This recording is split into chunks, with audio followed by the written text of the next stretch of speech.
7 years. From high school to our wedding day, I love my wife. And for a guy in a Mercedes, she was ready to send me to prison. 2 years into our marriage, she tried to ruin me to force a divorce. She filed a formal, signed complaint accusing me of theft from my employer. The goal was to get me fired from my job as a federal air marshal, to trash my reputation, and maybe even land me in jail for a few years. I finally understood why.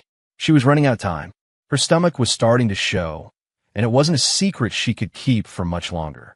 The jet lag hit me like a physical blow as I dragged my leaden legs through the front door. I just wrapped up a 3-day international trip, and the silence inside our apartment was absolute. No welcome home, just a cold room and an empty dining table. The living room was dark, save for the single, dim glow of the motion sensor light in the entryway. I kicked off my shoes, draped my uniform jacket over my arm, and called out, "Chloe, I'm home." Nothing. I pulled out my phone and dialed her number.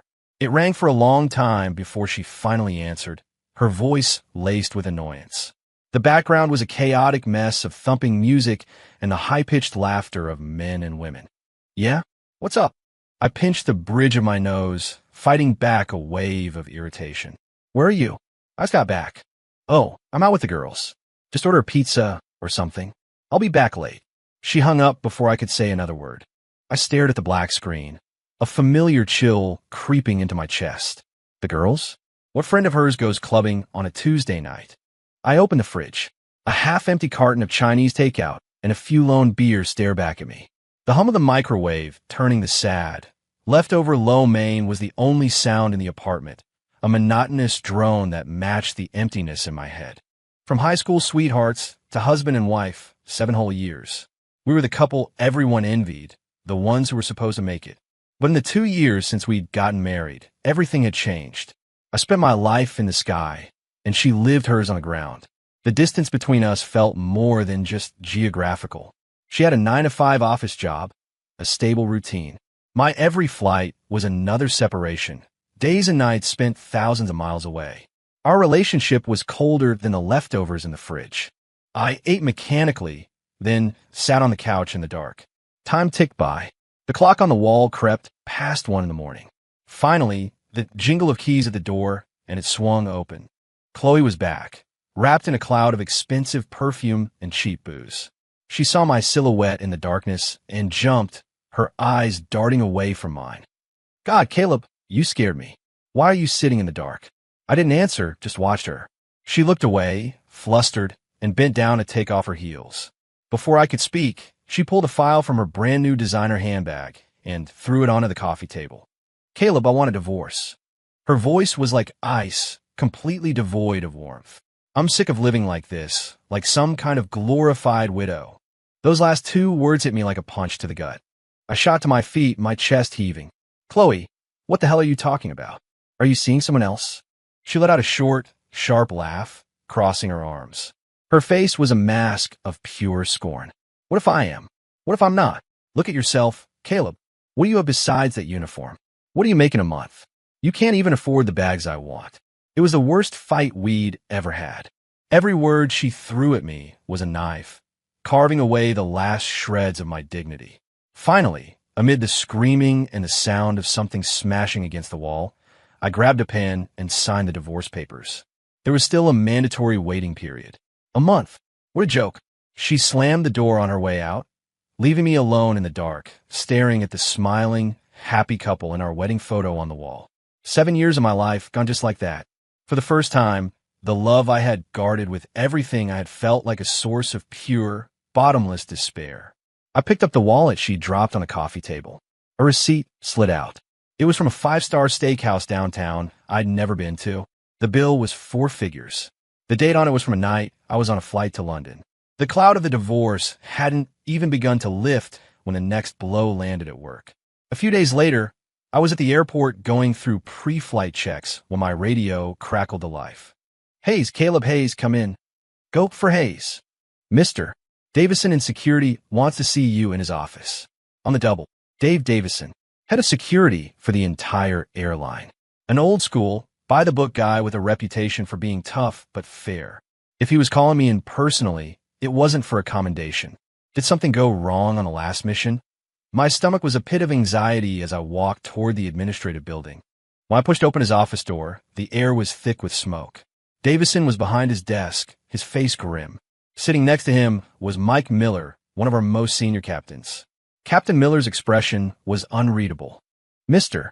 Davison, Captain Miller," I said, my voice cautious. Davison didn't reply, just gestured with his chin for me to come closer. He pushed a thick manila folder across the desk toward me. "Caleb, someone's filed a formal complaint against you. You know anything about this?" His voice was quiet, but it hit me like a thunderclap. A complaint? Against me? My mind went completely blank. I'm a federal officer. I follow the rules. I do my job. Who would file a complaint against me? With a trembling hand, I opened the folder. It wasn't a disciplinary write-up or a memo. It was a meticulously printed, full-color PowerPoint presentation. On the cover page, in a bold black font, were the words that made my blood run cold. Formal complaint regarding Air Marshal Caleb Hayes' systematic theft of airline property. I forgot how to breathe. I mechanically flipped to the first page. It was a high-resolution photo of a glass tumbler I'd brought home from a flight, a noticeable chip on the rim.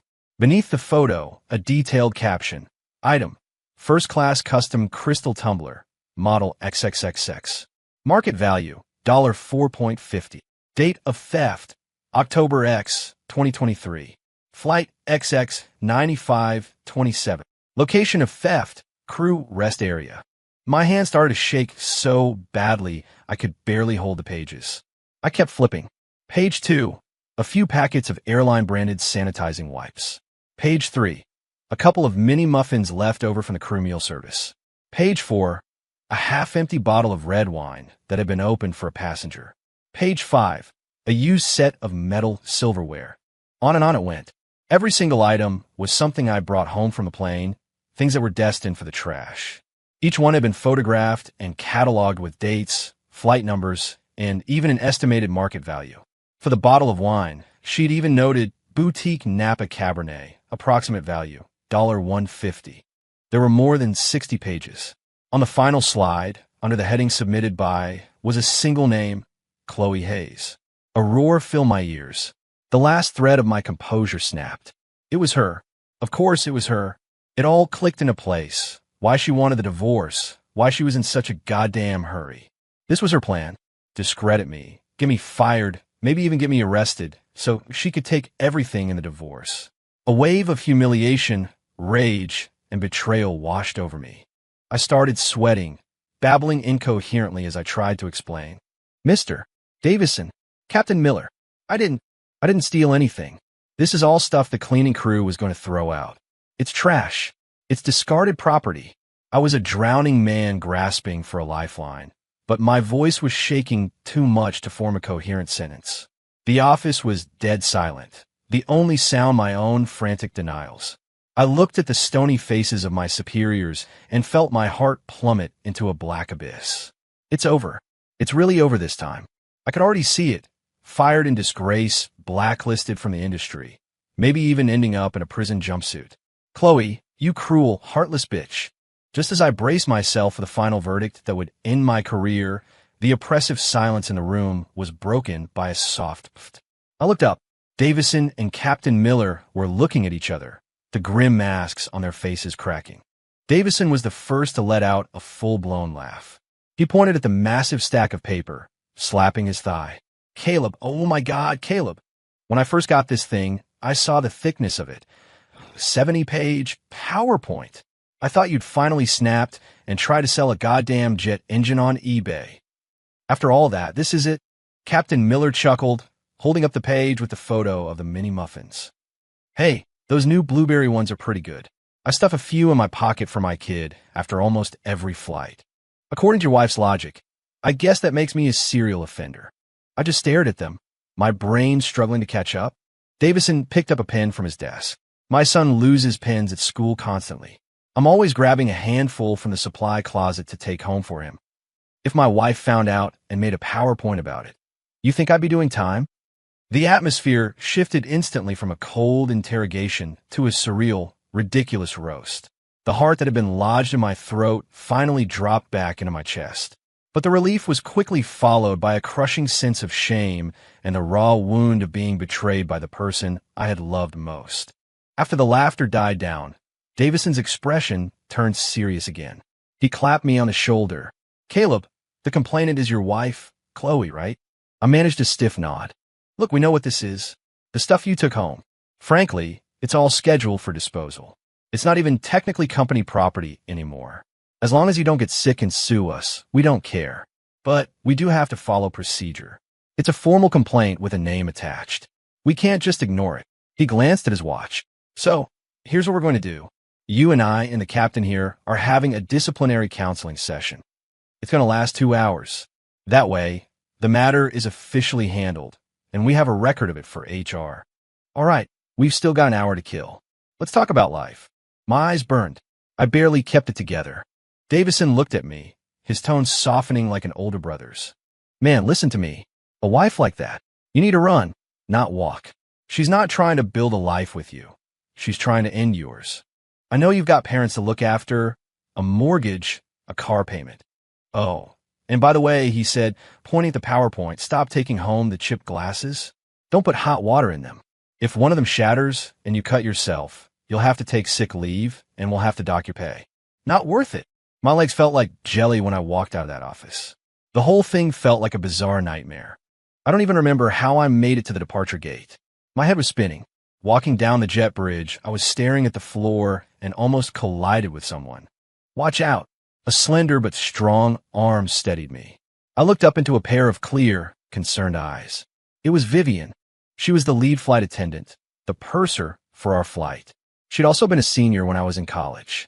Back then, she was a big deal in student government, always organized, always looking out for the younger students.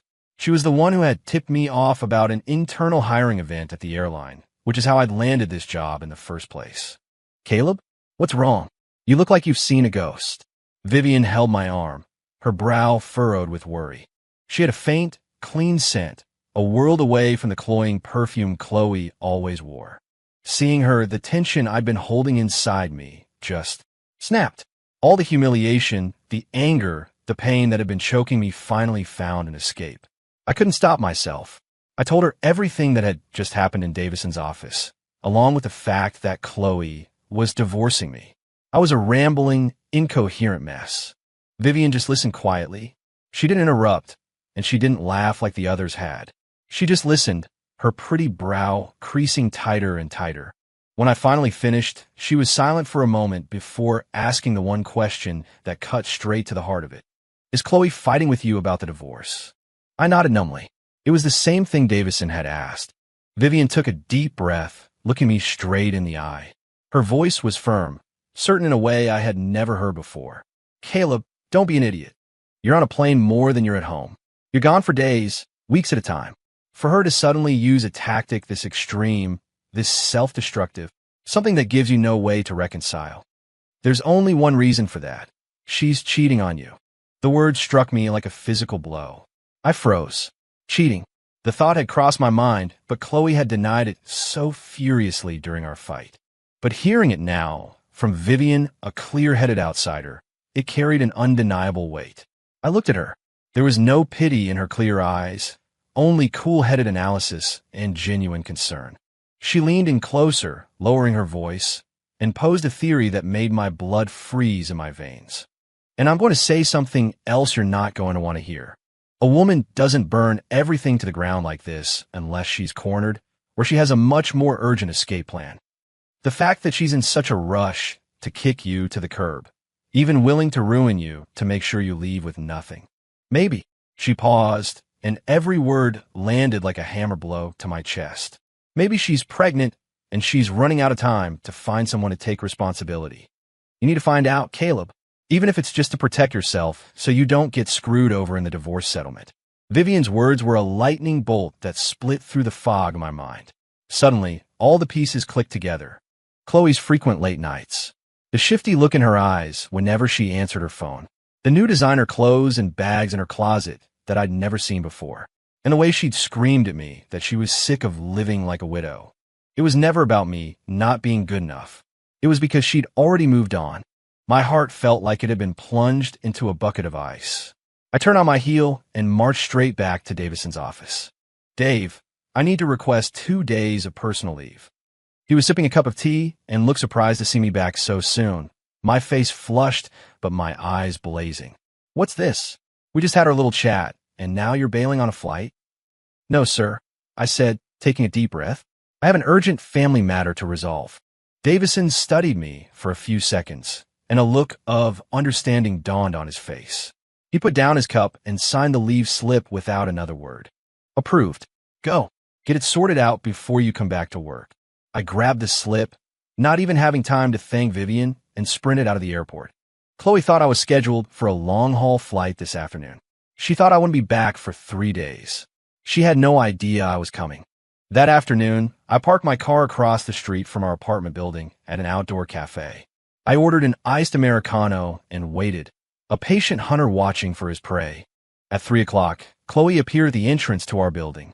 She was wearing perfect makeup, an expensive dress I'd never seen, and carrying that same designer bag. She looked radiant.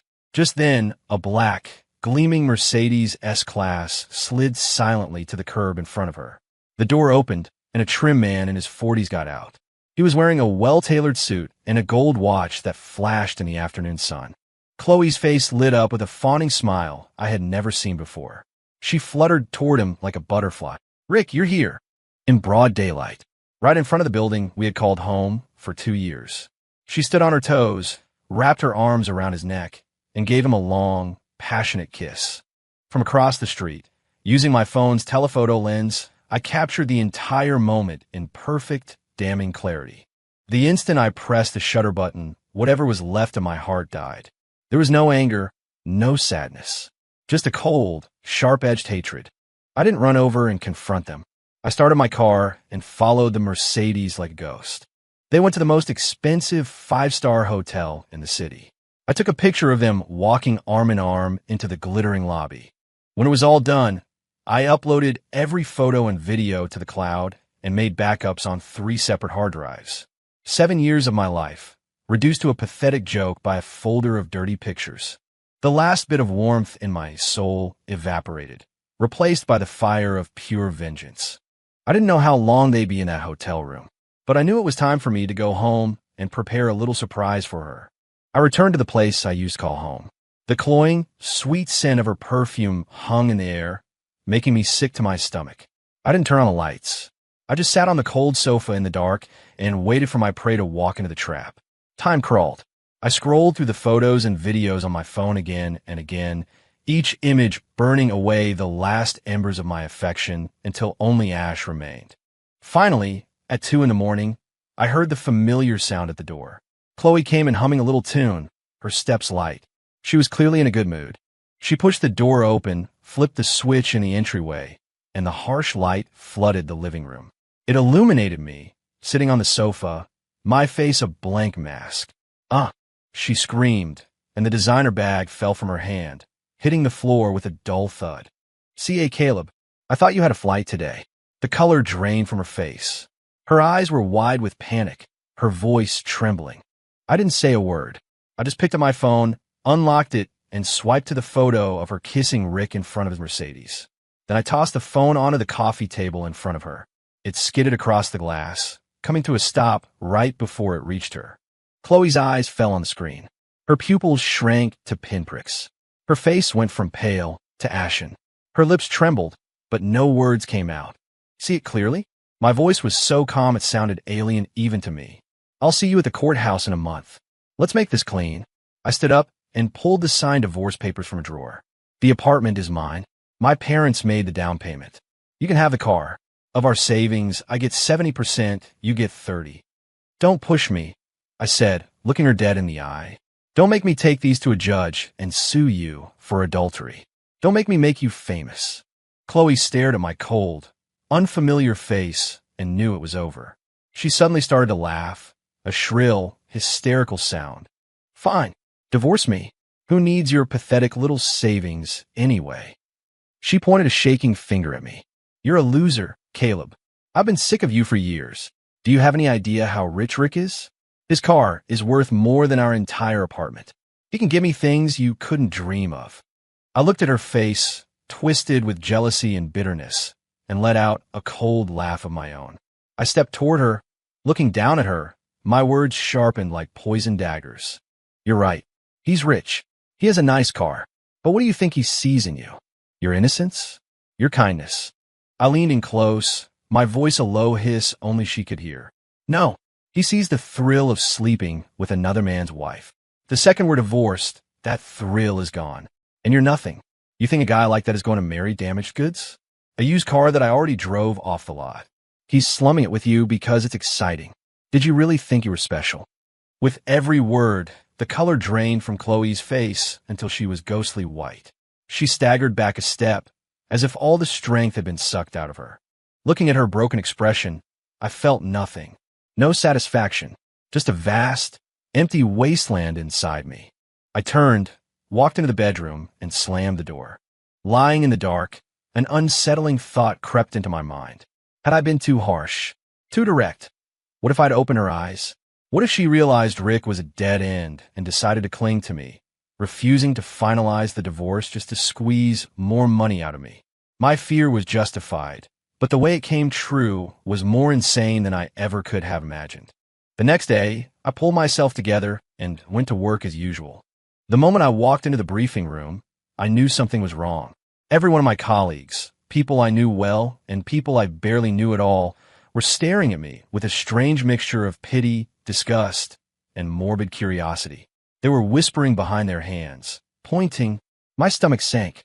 I had a very bad feeling. Just then, Vivian ran up to me, her face a storm of anger and anxiety. Caleb, you have to see this. Chloe has lost her mind. She thrust her phone into my hand. It was open to TikTok. The video thumbnail was a close-up of Chloe's face, streaked with tears. I pressed play. Chloe, wearing perfectly applied victim makeup, her eyes red and swollen, was sobbing into the camera. Hello, everyone. My name is Chloe Hayes, and I'm the wife of Eastern Airlines Air Marshal Caleb Hayes. Today, I've gathered all my courage to expose the truth about a monster.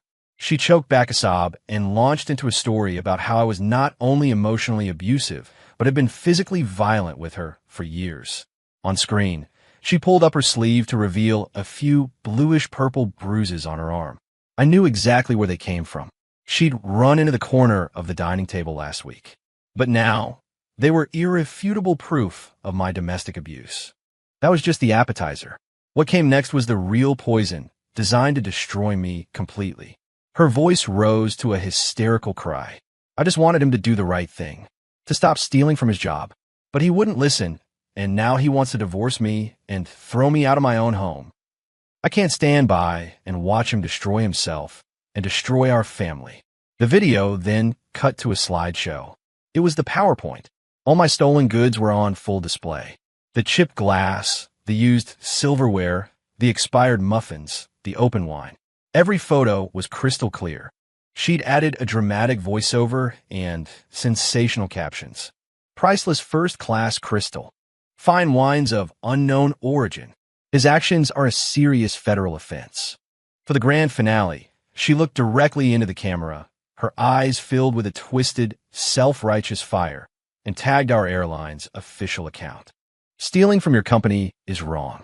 It doesn't matter how much it's worth. He belongs in prison for 10 years for this. I am begging his employer to take this seriously and deliver justice. I watched her Oscar-worthy performance, her lies so blatant and shameless that my whole body started to shake with rage. The likes and comments on the video were climbing by the second. I'm done for. This time I was truly publicly ruined. Chloe, you would do anything to destroy me. I clenched my phone, my knuckles white. I was already preparing myself to be suspended, to face an internal investigation, to lose everything. I had assumed that under the flood of Chloe's masterful performance, the tide of public opinion would tear me to shreds. I couldn't even bring myself to open the comments section, terrified of the abuse I would find there. Vivian, seeing my pale face, snatched the phone from my hand and tapped open the comments. Don't worry, I'll look. But what appeared on the screen was the last thing I expected. The tone was not what I'd anticipated. The top comment was from a verified account, the CEO of some tech company. Holy crap, I thought I'd accidentally swiped into the comedy section. A 70-page PowerPoint complaint?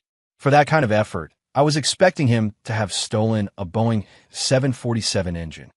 But this, a couple of half-eaten muffins. Not gonna lie, I liberate a bag of the fancy imported coffee beans from our office kitchen every week. By this lady's logic, I should probably go turn myself in and hope for life without parole. That comment had thousands of replies. The entire comment section had devolved into a massive, hilarious confess your office crimes thread. Oh man, I just snagged a roll of toilet paper from the supply closet. Am I going to do hard time? Asking for a friend. Don't worry, dude upstairs. I just took the office stapler home. We can be cellmates. I'm an electrician. I've been stripping copper wire from job sites for years. At this point, my crimes have to be worth the death penalty, right? But my mentor always said, an electrician who doesn't pocket some copper will always be poor. I'm a nurse. I take home leftover cotton balls and gauze all the time. Are they going to revoke my license? As the internet did its thing, an even bigger player entered the chat. Our airline's official, verified account posted a single comment under Chloe's video. Regarding the complaint against our employee Caleb Hayes, this matter was addressed internally with a 2-hour disciplinary counseling session. We thank the public for their concern. That one, bland, almost bored-sounding corporate response instantly turned Chloe's tear-filled crusade into the biggest joke on the internet. It was like watching a woman throw a tantrum in the middle of a mall, only for the head of security to calmly announce, "Ma'am, we've already made your husband right. I will not take extra napkins 50 times on the chalkboard. Please disperse." That settled it. The court of public opinion had reached a verdict. A comment from a user named Divorce Court Detective was voted to the very top. Okay, class, let's break this down one. Air, Marshall equals a job that requires being away from home constantly. 2. Wife equals goes to insane, self-sabotaging lengths to get husband sent to prison. 3. Conclusion, she's 100% cheating. And I'm willing to bet there's a bun in the oven that isn't his, and she needs him gone ASAP so she can take all the assets and pin the baby on the poor guy. Guy above is spot on. Classic move. She wants a divorce with a big payout, but she's afraid he'll fight it, so she ruins his reputation first. Get him in jail, and the problem solves itself. This woman isn't just evil, she's stupid. Reading the screen full of people mocking Chloe and accurately diagnosing my exact situation, the suffocating weight on my chest finally lifted. All that was left was a profound sense of vindication. Chloe wanted to destroy me. Instead, she'd made herself the laughingstock of the entire internet. The online storm blew over as quickly as it had arrived.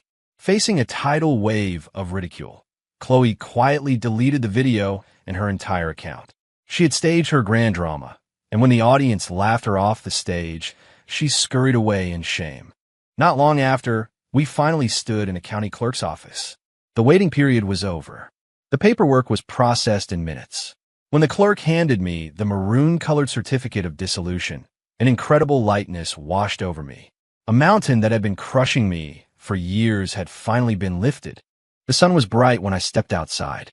I squinted and saw Vivian leaning against her car down the street, a small smile on her face. She wasn't in uniform today, just a simple white dress, her long hair down. She looked beautiful. She walked over and pressed a warm coffee into my hand. Congratulations on your new life. Now, come on. I'll give you a ride to the airport. We got a flight to catch. The warmth of the cup seeped into my soul. In the weeks that followed, Vivian became a light in my life. When I was down, she'd drag me to the gym to sweat out the negativity. When I felt lost, she would listen patiently, like a true friend, and then she'd nudge me forward. You're a great guy, Caleb. You're handsome. You have a good career. You think you won't find someone amazing. Stop worrying about all that. Just focus on your work. The rest will follow. Her words were like sunlight breaking through the clouds that had lingered over me for so long. I threw myself into my work. After the whole complaint fiasco, the airline's leadership seemed to have a new respect for me, almost a sense of institutional guilt. My performance reviews were stellar, and I was quickly on track for a promotion. Vivian and I talked more and more about everything from work to our daily lives. I found myself looking forward to seeing her name on the crew manifest for every flight. I started depending on her steady presence. I'd find excuses to ask her to dinner after we landed, ostensibly to debrief the flight. I'd find out what movie she wanted to see and then happen to have 2 tickets. The way I looked at her started to change. Something new, something warmer and more real than anything I'd felt before began to take root in my heart. My flights with her stopped feeling like work and started feeling like dates. I was just trying to find a right moment to tell her how I felt when a mutual friend, Leah, called me, her voice buzzing with gossip. "Caleb, you are not going to believe who I just saw. Your psycho ex-wife, Chloe." I met Leah at a barbecue joint. She was one of the few friends who had stood by me through the whole divorce. While expertly flipping skewers on the grill, she recounted the afternoon's events with dramatic flair. Oh, it was glorious. Poetic justice. As it turned out, everything had happened exactly as I'd predicted. The moment the divorce was final, Rick, the Mercedes guy, completely changed his tune. The constant calls and sweet talk vanished, replaced by ignored texts and unanswered calls. Chloe panicked. She really was pregnant. The baby was her last trump card. She thought she could use it to force him into marriage. So she tracked him down at his corporate office and made a huge scene in front of his entire staff, demanding that he marry her. "You should have seen it," Leah said, mimicking Rick's voice. He just lit a cigarette, blew the smoke right in her face, and gave her this look of pure disgust. "Marry you?" Rick had sneered. "Are you serious? You think I'm letting damaged goods like you into my family?" Chloe was stunned. She pointed to her small baby bump, tears streaming down her face. "But I'm carrying your child." Rick's smirk only widened. "I messed around with you because you were married. It was a thrill, you get it. Now you're just another single woman. What's the fun in that? You're the kind of woman who cheats on her husband. If I married you today, how long until you're cheating on me? Do I look like an idiot to you?" According to Leah, Rick had pulled $1,000 out of his wallet, threw it at Chloe's feet, and delivered the killing blow. "Your husband, Caleb, for all his faults, at least he got you when you were new. Me? What am I, a junk collector? Take the money and go get that little problem taken care of. Get cleaned up, and maybe if I'm in a good mood, we can still have some fun." Listening to Leah's story, I took a long sip of my beer. The cold liquid did nothing to quell the satisfying fire burning in my chest. What goes around comes around. With the past finally behind me, my life and career began to flourish. My relationship with Vivian deepened with every flight, and every day we spent together until it felt like the most natural thing in the world. I decided to stop waiting. I started to pursue her in earnest. I'd time my arrival at the airport to pick her up when she landed. I'd plan dates to new restaurants and art exhibits I knew she'd love. We were standing on the edge, just one small step away from something real. After a long-haul flight to Paris, the crew had a 2-day layover. The Parisian night was intoxicating. I asked Vivian to have a drink with me at the hotel's rooftop bar. With the cool breeze from the Seine on our faces, I gathered all my courage and laid my heart bare. "Vivian, I know my life is a mess right now. I'm just out of a failed marriage. But you made me believe in love again. You showed me there was still light. I'm falling for you. Can you give me a chance to show you what that means? A chance to take care of you?" Vivian looked at me, her eyes shining. She didn't speak. She just smiled and nodded. In that moment, I was the happiest man on earth. But happy times are often fleeting, and trouble has a way of finding you. The day after we got back from Paris, I was walking out of the arrivals hall at O'Hare when a familiar, disheveled figure rushed toward me and blocked my path. It was Chloe. She looked terrible. Her skin was sallow, her expensive hair was a mess, and her once pristine dress was wrinkled and stained. She grabbed my arm, her whole body pressing against me. "Caleb," her voice was a desperate, ragged cry. "I was wrong. I know I was wrong. Rick is a monster, a liar. He used me. Please forgive me. Can we get back together? Please." Then, she dropped to her knees on the dirty airport floor, clutching my leg. Onlookers started to stare, pointing and whispering. A wave of disgust washed over me. I tried to shake her off, but she held on tighter. "Caleb, give me another chance. For our baby." She looked up at me, her eyes brimming with tears, and played her final, pathetic card. "I'm pregnant with your child." I looked down at her performance, my expression cold and unmoved. I took my phone out of my pocket, pulled up a photo, and held it in front of her face. It was a picture of a sonogram report Leah had secretly taken and sent to me. Printed clearly on the report was the date of conception. It was during the 5-day period when I was on a trip to Australia. Chloe saw the picture, and her sobs choked in her throat. Just then, a white car pulled up to the curb beside us. The driver's door opened, and Vivian got out. She saw Chloe on the ground, saw the tense, bizarre scene. But her face showed no surprise. She walked calmly to my side and linked her arm through mine, a quiet declaration of ownership. She looked down at Chloe and gave her the perfectly polite, professional smile a flight attendant reserves for the most unruly of passengers. "Ma'am, harassing another woman's boyfriend is really not a good look." She paused for a beat, then added, her voice quiet but clear as a bell. "Oh, my mistake. I meant fiancé."